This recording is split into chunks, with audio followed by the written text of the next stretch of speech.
as we journey through Lent. We've been reflecting upon the curing of the blind man, about light and darkness, blindness and sight and insight. We reflected upon the woman at the well, who went to the well for water and found in the long run, after dialoguing with Jesus, that Jesus was the true living water which will quench her thirst forever. Now today we move into another theme as we approach Holy Week, the raising of Lazarus from the dead. Life and death come into the forefront on today's reflection. And it's appropriate because death is the reality that we are facing now every day as we turn our TVs on, we watch the news. Death from the pandemic of the novel coronavirus, all the deaths in the world, in our United States, in our own areas or cities.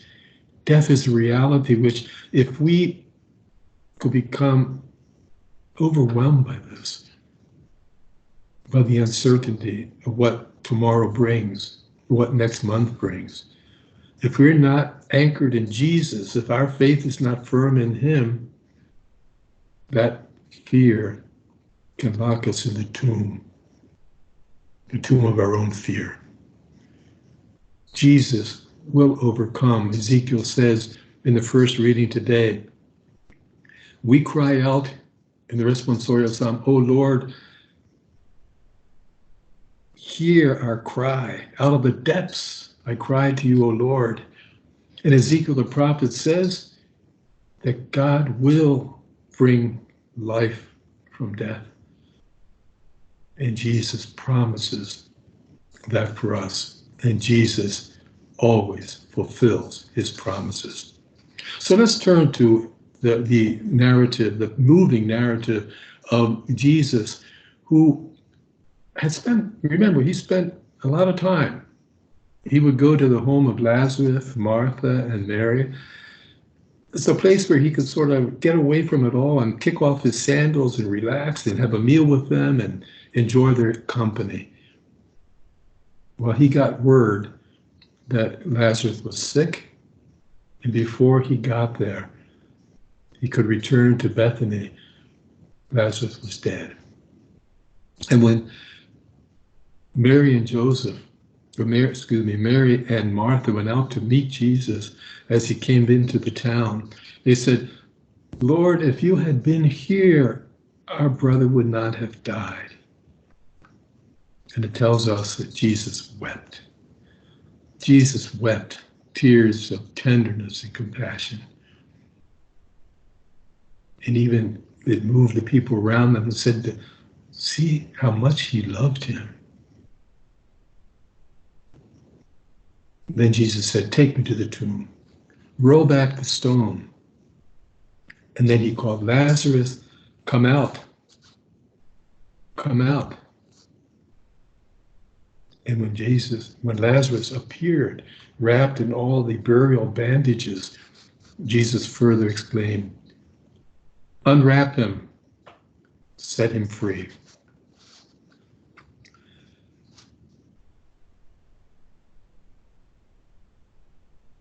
How might we understand this? How might we understand this for our own lives?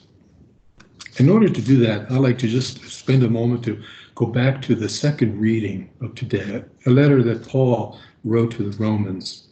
It's a letter in which Paul talks about sin and about forgiveness. He talks about it using the terms of living in the flesh or living in the Spirit. Living in the flesh for St. Paul isn't merely referring to all the cardinal sins we often think about, sins of the flesh, the bodily flesh. He's talking more about sins, those sins that we commit when we rely on ourselves, when we live by the standards of the world, when we live according to our own whims, our own shortcomings, our own desires for pleasure or to fulfill our different needs. That's living in the flesh. Paul calls us, and Jesus calls us, to live in the Spirit. And living in the Spirit is living according to the Spirit of Christ, living in Christ, putting on Christ as we often reflect, putting on the mind of Christ, the eyes of Christ, the ears of Christ, the mouth of Christ, the hands of Christ, the heart of Christ.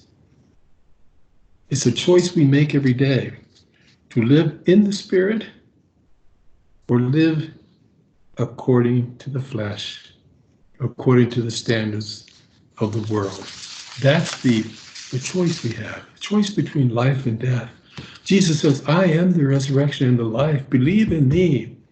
And as we grow into communion with Christ during this Lenten season, because we've been trying to firm up our prayer life, to grow into communion with Christ, and to grow into Christ, at the same time, then we discover our blindness, our sinfulness. We discover the ways in which we often are living according to the flesh and not in the Spirit. And we feel that call to repentance, the call to conversion, to metanoia, to a shifting, a change in our life. That's what Paul is announcing in this second reading. We have the opportunity to open our hearts, to recognize our sinfulness, to identify what are the bandages, what is it that binds me, that keeps me from growing into that beautiful person, the fullness of person that Jesus wills for each one of us. Jesus wants to help us do that. Jesus shows us the way. And if we recognize our sinfulness, our need for forgiveness, and we open our hearts to let God love us and embrace us so that we can live in the Spirit, we will be choosing life. Now, that might mean for us different things. Perhaps we're bound, we're not free because we're holding a grudge, because someone has hurt us, because we haven't forgiven that person, or if we hurt another, we haven't forgiven that, we haven't asked forgiveness for that person.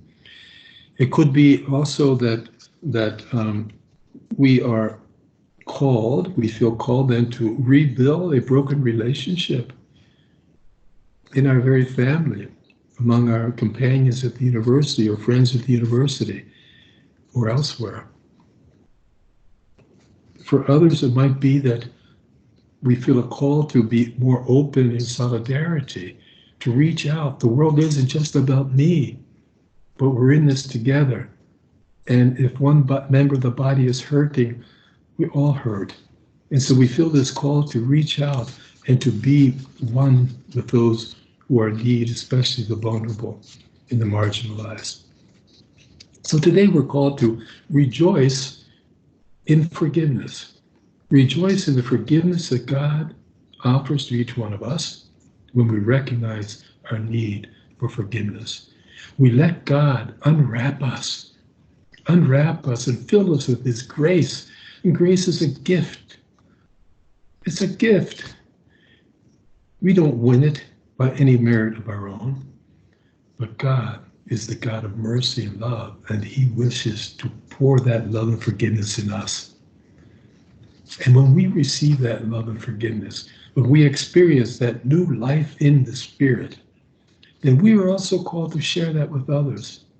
We saw in other Gospels and other weeks how after the blind man was cured, restored to sight, how he couldn't stop himself from telling others. We saw in the woman in the well, after the Samaritan woman discovered that Jesus was the Messiah, she ran back to her village. She became a missionary. She went back and said, "Come and see whom I discover. See for yourself the Messiah." And today, many believed, the gospel tells us, because they saw the miracle that Jesus performed when He rose Lazarus from the dead, when He raised Lazarus from the dead. And so we too, as we celebrate this fifth Sunday of Lent, and as we move very close now to begin Holy Week next week, we are called to celebrate celebrate the gift of forgiveness that God gives us, the joy of being forgiven. And we ask God to make us those missionary disciples, which we are called to be by our baptism. Unbound from our sinfulness, by God's grace and gift, we go forth to share that love with one another. Now, we are confined in our spaces. We can't really move too freely about during this time, but that's why words of Pope Francis can be orientation for us. He says, our treasure lies in little things, small gestures of attention and kindness to those close to us, to our family, and to our friends. Let's begin there. As we live in close quarters with them, let's look for all the ways that we can share our joy in the love and mercy and compassion of God with them, as Jesus shares with each of us. And so in this last week before Holy Week, let's intensify our Lenten proposals, our resolutions. Let's open our hearts to receive God's love and mercy. In doing so, when Easter Sunday arrives, freed from our bondages, we will be able to celebrate with joy the new life of the risen Lord. And we will once again sing, Alleluia.